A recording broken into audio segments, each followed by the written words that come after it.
नमस्कार, face to face Madhya Pradesh में आप सभी दर्शकों का बहुत स्वागत करता हूं। मैं राहुल सौमित्र। मध्य प्रदेश में सत्ता की पांचवी पारी खेलने के लिए बीजेपी ने सत्ता और संगठन स्तर पर तैयारियां तेज कर दी है। आज शिवराज सरकार की महत्वाकांक्षी लाडली बहना योजना लॉन्च हुई। इस योजना के लॉन्च होने से ठीक पहले पार्टी संगठन ने मंत्रियों की क्लास ली।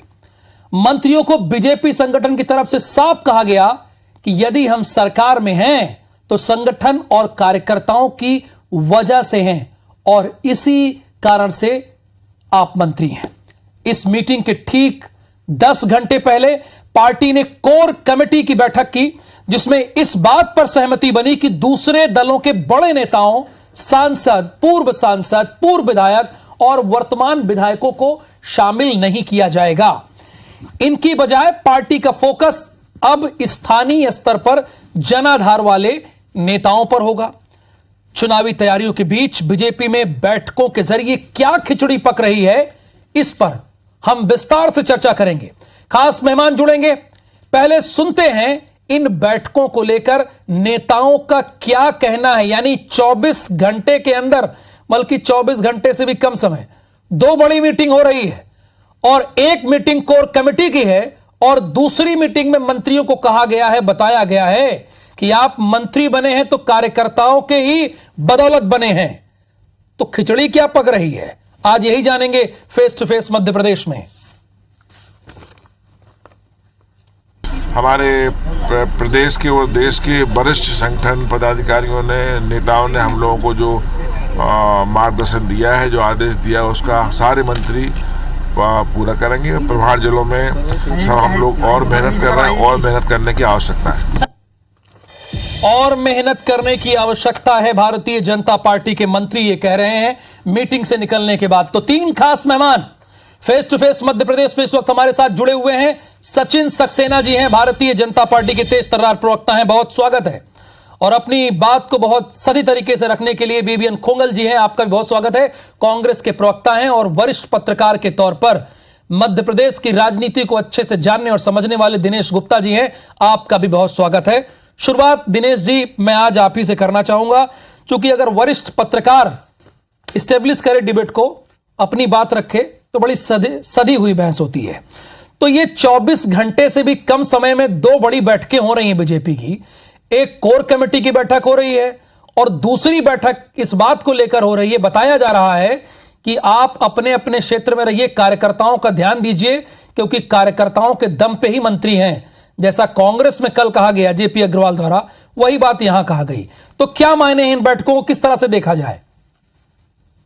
भारतीय जनता पार्टी तो मूलतः कार्डर बेस्ड पार्टी है और वहां इस तरह की मंत्रियों को ये चेतावनी देना या उनको सजग करना, ये एक नियमित प्रक्रिया का हिस्सा। लेकिन देखिए, हर दिन भारतीय जनता पार्टी और कांग्रेस दोनों ही चुनाव की ओर आगे बढ़ रहे हैं और इस बार जो चुनाव है, भारतीय जनता पार्टी कांग्रेस दोनों के लिए डू एंड डाई का इलेक्शन है।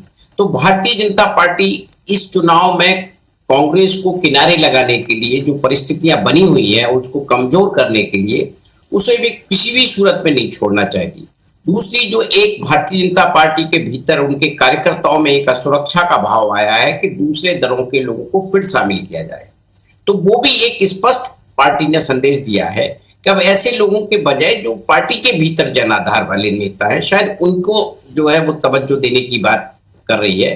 तो निश्चित तौर पे ये जो तैयारी है, जिसे कहते हैं ना कि कार्यकर्ता का मनोबल भी बढ़ाना और चुनाव की बूथ लेवल की तैयारी करना भी जो है भारतीय जनता पार्टी बड़े उससे जो है लगी हुई है, क्योंकि उसके लिए इससे दूसरा मौका और कोई नहीं मिलेगा कांग्रेस को अलग थलग करने का।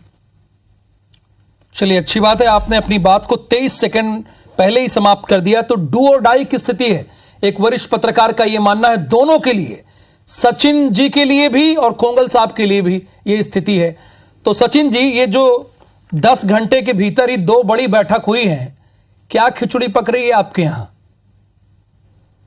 देखिए राहुल जी, भारतीय जनता पार्टी में बैठक करना एक सतत प्रक्रिया, अनवरत चलने वाली प्रक्रिया है और बहुत सामान्य प्रक्रिया है।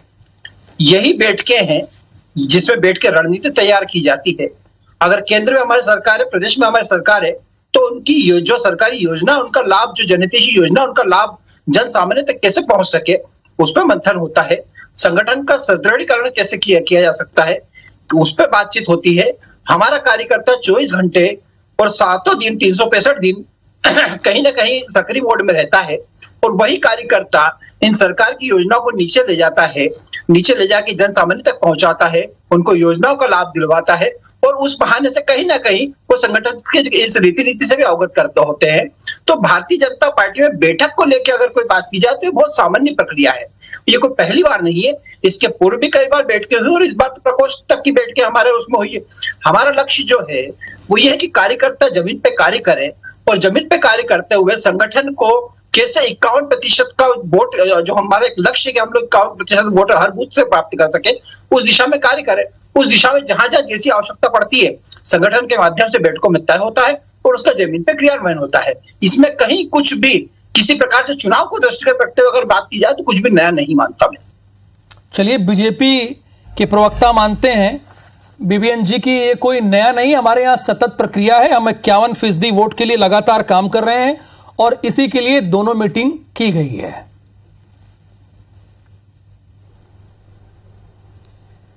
देखिए राहुल जी, हम तो हमेशा ही इस बात को कहते हैं कि भारतीय जनता पार्टी के 3 काम, भोजन, बैठक और विश्राम, हमेशा हम लोग इस बात को कहते हैं। भारतीय जनता पार्टी का संगठन, अगर वस्तु स्थिति ये है कि आज भाजपा का संगठन जो है एक सुस्त, लचर और मैं तो आगे बढ़कर ये भी कहना चाहूँगा कि बहुत ही सेल्फिश किस्म का संगठन हो चुका है।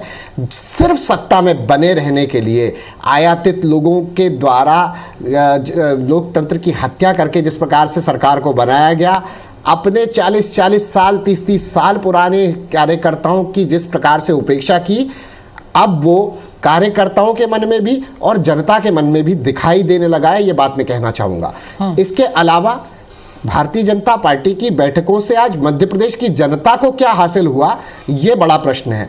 ये बड़ा प्रश्न है कि क्या मध्य प्रदेश की जनता भारतीय जनता पार्टी की तमाम किए हुए वादे, चाहे उनकी 2008 में हो, 13 में हो, 18 में हो, इन तमाम किए हुए वादों से कितनी आज प्रदेश की जनता इत्तेफाक रख रही है, प्रदेश का उनका कार्यकर्ता कितना इत्तेफाक रख रहा है। जब आयातित लोग अपने ही कार्यकर्ताओं के सर पर लाकर बैठा दिए गए, तो क्या आपको लगता है कि आज 6 महीने बचे हुए हैं आदर्श आचार संहिता लागू होने में, तो क्या इन 6 महीनों के अंदर उन तमाम कार्यकर्ताओं के दिल में जो टीस है वो मिटा ली जाएगी?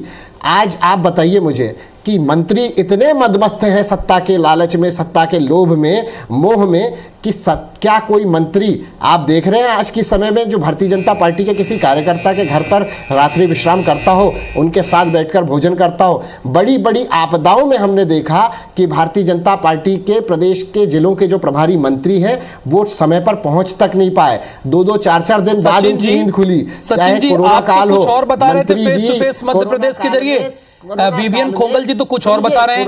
वो कह रहे हैं कि आपके यहाँ का कोई मंत्री किसी कार्यकर्ता के साथ बैठता नहीं, उनके घर नहीं जाता, और वो बता रहे थे कि आपके यहाँ एक ही काम है, भोजन, बैठक, विश्राम, सुस्त, लचर, सेल्फिश।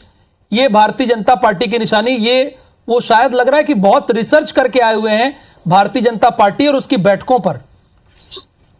क्या है राहुल भाई, थोड़ा सा रिसर्च अगर विक्की भाई अपने संगठन पे कर लेते तो कहीं ना कहीं उनके लिए लाभान्वित होता, कहीं ना कहीं फायदा उनके लिए होता। भारतीय जनता पार्टी पे इतना रिसर्च ना करें, कहीं ना कहीं वो बहुत ज्यादा प्रभावित नहीं भारतीय जनता पार्टी से हो जाए, इसलिए भारतीय जनता पार्टी चिंता ज्यादा ना करे। भारतीय जनता पार्टी में यही बैठकें हैं जिनके दम पे कहीं ना कहीं भारतीय जनता पार्टी उस बैठकों के बूते आज विश्व की सबसे बड़ी पार्टी बनी हुई है। हमने 2 सांसद से लेकर आज 300 से अधिक सांसद तक का सफर अगर तय करा है। अच्छा सचिन जी, ये मान लिया जाए ना, कार्यकर्ताओं के दम ये सचिन जी मान लिया जाए कि रणभेरी बच चुकी है 2023 चुनाव की। देखिए, बैठक हो गई, कोर कमेटी की बैठक हो गई, उसके बाद मंत्रियों को हिदायत दे दी गई और लाडली बहना योजना लॉन्च कर दी गई। ये मान लिया जाए रणभेरी बच चुकी है ना 23 की बीजेपी की तरफ से। देखिए, आप इसको रणभेरी से बच चुकी है, इससे जोड़ के देख सकते हैं, आप स्वतंत्र है। भारतीय जनता पार्टी चुनाव नहीं, मैं तो आपसे पूछ रहा हूं, मैं कुछ बता नहीं रहा हूं, क्योंकि मुझे भी मध्य प्रदेश की जनता को बताना होता है। मैं पूछ रहा हूं आपसे, मैं आपको स्पष्ट कर रहा हूं, भारतीय जनता पार्टी चुनाव को दृष्टिगत रखते हुए न कोई योजना लागू करती है और न बैठ के करती है। मैंने पूर्व में कहा ये सतत चलने वाली प्रक्रिया है। हमने इसके पूर्व रही बात आज अपने जिक्र करा है तो मैं उसको उल्लेख जरूर करूंगा।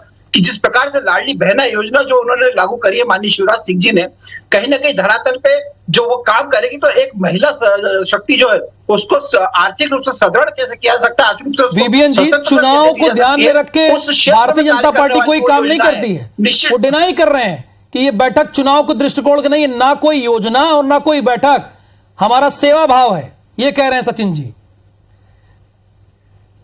राहुल भाई, अगर भारतीय जनता पार्टी चुनाव को मद्देनजर रख के काम नहीं कर रही होती ना, तो ये बड़े बड़े चुनावी प्रलोभन, ये जो बजट के अंदर बड़े बड़े चुनावी वादे और प्रलोभन दिए गए, इसको करने की आवश्यकता नहीं पड़ती। आज ये करने की आवश्यकता नहीं पड़ती कि भारतीय जनता पार्टी को ये कहना पड़े अपनी बैठकों में, अंदरूनी तौर पर हमें सारी खबर है, ये कहना पड़े भारतीय जनता पार्टी को अपने कार्यकर्ताओं पर भी ध्यान दीजिए, अपने कार्यकर्ताओं पर ध्यान देना और अपने कार्यकर्ता, अपने मूल कार्यकर्ताओं पर फोकस कीजिए। और अभी आप ही ने बोला था राहुल भाई कि कहीं ना कहीं कांग्रेस की यही परिणति है और इम्पोर्टेड और आयातित लोगों से हमें बच के रहना है, हमें इस बारे में फोकस करना, अपने कार्यकर्ता पर फोकस करना है। क्यों? जब सत्ता में आना था, जब सत्ता की चाशनी चाटनी थी, उस समय में तो अपने कार्यकर्ताओं की याद नहीं आई, अब चुनाव के समय में वही कार्यकर्ता याद आएगा। प्लीज सार्थक बहस दिन रविवार का है, सार्थक बहस होनी चाहिए। दिनेश गुप्ता जी, अगर कोई राजनीतिक दल ये बात कह रहा हो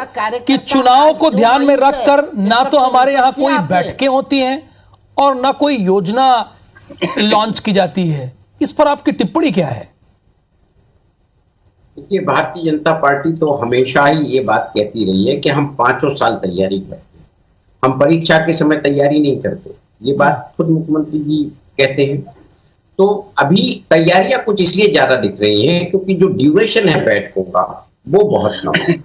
और आज जो पिछले 24 घंटे के दौरान जो बैठकें हुई है राहुल जी, यदि हम उनको विकास यात्रा के घटनाक्रम से जोड़ के देखेंगे, वहां जिस तरह का फीडबैक पार्टी के पास आया है, जिस तरह से जनता का असंतोष आया है, जिस तरह से मंत्रियों के व्यवहार को लेकर बात आई है, तो उसमें ये बहुत महत्वपूर्ण हो जाती है।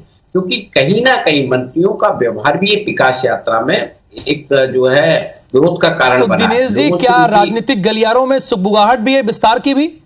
आपको क्या लगता है? बिल्कुल निश्चित, बिल्कुल। देखिए, ये तो बहुप्रतीक्षित है और ये पहले से ही विलंब से चल रहा है। अब ये जब तक सत्र है विधानसभा का, तब तक तो शायद कुछ दिनों और टल जाए, लेकिन ये ज्यादा दिनों चलेगा नहीं, क्योंकि ये जो पिछले 2-3 दिन की जो तस्वीरें हम देख रहे हैं, वो राजनीतिक तस्वीरें ये बता रही है कि भारतीय जनता पार्टी अपनी रणनीति कुछ बदल रही है, नए चेहरों को मंत्रिमंडल में शामिल करके अपनी छवि ठीक करना चाहती है और विस्तार भी मुझे लगता है कि जो है विधानसभा सत्र के बाद होना चाहिए। सचिन जी, बड़े मायने हैं, बजट सत्र के बाद बहुत कुछ देखने को मिलेगा। आपके यहाँ परिवर्तन की भी सुगबुगाहट है, क्या ऐसा है? देखिए, आप मानते हैं? देखिए दिनेश जी बड़े वरिष्ठ पत्रकार हैं, उनका अपना आकलन हो सकता है, उनका अपना दृष्टिकोण हो सकता है, स्वतंत्र अधिकार है, इस पर मैं कोई भी टिप्पणी करूं उचित नहीं रहता है। लेकिन ये अपना अपनी व्यवस्था है, अगर ऐसी कोई व्यवस्था बनती है तो अपना अपना अलग विषय है। लेकिन ध्येय भारतीय जनता पार्टी का ये है कि जो अंतिम व्यक्ति में खड़ा हुआ है उस तक सरकार की सारी सुविधाओं का लाभ पहुंचना चाहिए। और उसी कड़ी में आज लाडली बहना योजना भी लॉन्च की गई है, ये उसी कड़ी का एक हिस्सा मान के चलते हैं। उसको क्या है, बैठक राहुल भाई वही करेगा, रणनीति वही बनाएगा जिसके पास नेता और कार्यकर्ता होंगे, जिसके पास सिर्फ नेता ही नेता होंगे, नेता और कार्यकर्ता जिसके पास होंगे। बैठक तो वीवीएन खोंगल जी वही करेगा ना। ये किसकी तरफ इशारा है? वो कह रहे हैं कि नेता और कार्यकर्ता जिसके पास होगा वही तो बैठक करेगा। विक्की भाई समझ गए हैं वो। अच्छा भाई, ये कमलनाथ जी का अनुसरण करने का असफल प्रयास है, ये विकास पुरुष कमलनाथ जी का अनुसरण करने का असफल प्रयास है। कमलनाथ जी को जब इन्होंने देखा कि कमलनाथ जी पिछले 1.5 महीने में 14 जिलों में जाते हैं करना पड़े और 14 जिलों में जाकर वो जनसभा को बाद में संबोधित करते हैं, अपने बूथ स्तर के मंडलम सेक्टर के तमाम कार्यकर्ताओं से वो जाके पहले मिलते हैं, उनके हर सुख दुख में पहले जाते हैं, उसके बाद वो जनसभा को संबोधित करते हैं। तो इससे भारतीय जनता पार्टी की जो है नींद उड़ी हुई है और भारतीय जनता पार्टी की कार्यकर्ता में इसको देखकर मायूसी है। आप कह रहे हैं कि नींद उड़ी है, वो तो हंस रहे हैं आपकी बात पे। आपने कहा नींद उड़ी, वो इसी डिबेट में हंस रहे हैं। क्यों मंत्री रात्रि विश्राम हमारे साथ भोजन नहीं कर रहा बैठ के? ये सारी बातें आज भारतीय जनता पार्टी का कार्यकर्ता इनसे पूछ रहा है और यही फीडबैक सचिन जी, धन्यवाद देना चाहता हूं आदरणीय गुप्ता जी को। विकास यात्रा हो चाहे निधि जो इन्होंने तमाम निधियां कलेक्ट करने की बात मुझे एक बात बता राहुल जी, विक्की भाई खुद बताएं कि जिस प्रकार से कांग्रेस की अंतर प्रोग्राम चलाए जा रही है, समय समय पे नजर आ रही है, वो सारे प्रोग्राम असफल होते हुए दिखाई दिए। बहुत विस्तारक कार्यक्रम का क्या हासिल हुआ? जीतू मैं पूछना चाहता हूँ अपने भाई सचिन से। सचिन जी बताइए, बहुत विस्तारक कार्यक्रम में कौन सा ऐसा बड़ा नेता है जिसने 24 घंटे बूथ पर बिताए होंगे? कार्यकर्ता इकट्ठे नहीं हो पा रहे, ये सारी बातें एक मत नहीं हो पा रहे, दे रही होगी, लेकिन संगठन को अच्छी तरह दिखाई दे रही है। चलिए इसी एक बात आई ना विक्की जी, एक बात आ रही है। सचिन जी प्लीज एक बात आ रही है। वो कह रहे हैं, इसी डिबेट में उठा रहे हैं कि कांग्रेस एक मत नहीं हो पा रही है। आप कह रहे हैं कि कमलनाथ जी का अनुसरण कर रहे हैं, सचिन जी कह रहे हैं कि कांग्रेस एक मत नहीं है। देखिए निलंबन में भी एक मत नहीं है, दो अलग अलग धड़े हैं। इसका जवाब तो आपको देना पड़ेगा ना। आप कह रहे हैं कि खिचड़ी पक रही है, लेकिन वो कह रहे हैं कुछ नहीं, आम बैठक है, साधारण बैठक है। देखिए विषय अगर भारतीय जनता पार्टी का है तो हम लोग उसी पर रहें। हालांकि कांग्रेस के संगठन में क्या है, वो जब हम कमलनाथ जी के नेतृत्व के नीचे, छतरी के नीचे आज खड़े हैं, इससे भारतीय जनता पार्टी को एक सीख और सबक लेनी चाहिए। पिछले बार तो 11 महीनों में कमलनाथ जी ने आपको उखाड़ कर फेंक दिया था 15 वर्ष के कुशासन को, तो अब तो उन्हें लगातार कार्य करने का अवसर मिल गया है। तो इसीलिए अब आप लोगों की यहाँ से बुरिया बिस्तर तय है बंधना। दूसरी बात, कमलनाथ जी के नेतृत्व के अंदर जिस प्रकार से हम एकजुटता के साथ खड़े, आप बताइए क्या उमा भारती के गाहे बगाए सुर नहीं बदलते हुए दिखाई दिए? क्या आप ही के विधायकों ने अपने ही नेतृत्व के ऊपर सवालिया निशान नहीं उठाया? पहले ही की बात है, आपके एक विधायक कांग्रेस के पूर्व मुख्यमंत्री का मूर्ति का अनावरण करने जा रहे थे, पृथक विंद की मांग कर रहे हैं, कोई भ्रष्टाचार के अधिकारियों के ऊपर कई विधायकों ने आरोप लगाए। तो क्या इसको मैं ये मानूं? आरोप प्रत्यारोप तो चलता रहेगा, ये आरोप प्रत्यारोप तो चलता रहेगा, लेकिन वरिष्ठ पत्रकार इस बात को मान रहे हैं कि राजनीतिक गलियारों में चर्चा है विस्तार की। दिनेश गुप्ता जी, एक दिन पहले, प्लीज सर दोनों लोग, एक दिन पहले जेपी अग्रवाल जी ये कहते हैं कि हम उसका साथ छोड़ दिए हैं जो हमारा झंडा लेके गली में चलता था। आज ये कहा जा रहा है भारतीय जनता पार्टी की बैठक में कि मंत्री महोदय की हिदायत दी जा रही है कि आप लोग कार्यकर्ताओं की वजह से बने हैं। तो ये दोनों बातों को जरा आप बताइए, हमारे दर्शकों को समझाइए कि दोनों दल इतने यथार्थ पर जो बहस कर रहे हैं, बैठक कर रहे हैं, इसका मतलब है क्या? देखिए, भारतीय जनता पार्टी में आमतौर पर कार्यकर्ता की उपेक्षा की बात नहीं आती, लेकिन मार्च 20 का जो घटनाक्रम है उसको आप कांग्रेस से भी जोड़ के देखिए और भारतीय जनता पार्टी से भी जोड़ के देखिए। जेपी अग्रवाल साहब ने जो कहा है कि वो भी कहीं ना कहीं इसी बात को रिफ्लेक्ट करता है कि उनके पास अब वो झंडा उठाने वाले लोग नहीं है। लेकिन जो कांग्रेस छोड़कर यदि भारतीय जनता पार्टी में आ गए हैं और उन्होंने भारतीय जनता पार्टी की रीति नीति को पूरी तरह से नहीं अपनाया, रीति नीति का तात्पर्य जो भारतीय जनता पार्टी में उनका काडर है, उनका कार्यकर्ता है, और वही सब कुछ तय करता है। यदि उसको शिकायत है तो जो लोग आए हैं उनके कारण असंतोष है, तो निश्चित तौर पर भारतीय जनता पार्टी सबसे पहले जो पार्टी के भीतर का असंतोष है उसे खत्म करना चाहेगी, क्योंकि कांग्रेस की समस्या तो बहुत है, उसके साथ जो लोग छोड़कर चले गए हैं तो उसके नए कार्यकर्ता उसको जुटाना बहुत मुश्किल काम है। जेपी अग्रवाल साहब जो बात कह रहे हैं वो लगातार जब से मध्य प्रदेश के प्रभारी हुए हैं वो इसी तरह की बातें कुछ कांग्रेस को लेकर के रहे हैं। उन्होंने कहा है कार्यकर्ताओं का सम्मान होना चाहिए, लेकिन नेताओं के पास तो देख रहे हैं कि फुर्सत कहां मिल रही है कांग्रेस में। बिल्कुल, दोनों कह रहे हैं कि कार्यकर्ताओं का सम्मान होना चाहिए। चलिए फाइनल निष्कर्ष पर जाते हैं। 20-20 सेकंड में अपनी बात को रखिए। शुरुआत सचिन जी मैं आपसे कर रहा हूं कि क्या खिचड़ी पक रही है दो बैठक जो 10 घंटे के अंदर हो रही है? देखिए, मैंने आपको कहा है भारतीय जनता पार्टी में कहीं कोई खिचड़ी नहीं पक रही है। जिस प्रकार से हमारी रणनीति तैयार हो रही है वो कहीं ना कहीं, अब जैसे अब हमने विधानसभा के संयोजक नियुक्त करे, अब विधानसभा के जो संयोजक है वो निश्चित रूप से जो हमारे त्रिदेव हैं उनसे संपर्क करके पूरा डेटा कलेक्ट कर रहे हैं, जनता के बीच जा रहे हैं। जो हितग्राही है, जिनको सरकार की योजना का लाभ मिला उनसे संपर्क वो करेंगे, जिनको लाभ नहीं मिला उनको लाभ दिलाने का प्रयास करेंगे। वीबीएन जी, देखिए, जिस प्रकार से भारतीय जनता पार्टी में फीडबैक लगातार आ रहे हैं सभी प्रोग्राम्स को लेकर, चाहे वो विकास यात्रा हो चाहे बूथ विस्तारक कार्यक्रम हो, भारतीय जनता पार्टी के इन तमाम कार्यकर्ताओं के अंदर आज एक मायूसी है। और इसीलिए ये बात मैं कहना चाहता हूं कि संगठन को मजबूत करने के जो कार्य सत्ता में रहते हुए 4.5 साल में नहीं कर पाए या विगत 18 वर्षों के अंदर जो नहीं हुए, इन बैठकों को भारतीय जनता पार्टी और विस्तार से जोड़कर देखा जा सकता है? देखिए बिल्कुल राहुल जी, पार्टी में जो हम लगातार जो घटनाक्रम घट रहा है, चाहे जिले बन रहे हो, नई योजनाएं लॉन्च हो रही हो, कहीं ना कहीं कोशिश ये है कि एंटी इनकम्बेंसी को कम किया जाए। एंटी इनकम्बेंसी को कम करने के लिए नेताओं को भी साथ बैठना पड़ेगा और सबको उनको साथ लेकर चलना पड़ेगा। ये रणनीति यदि नहीं बनाई तो फिर भारतीय जनता पार्टी और कांग्रेस में बहुत ज्यादा फर्क रहेगा नहीं।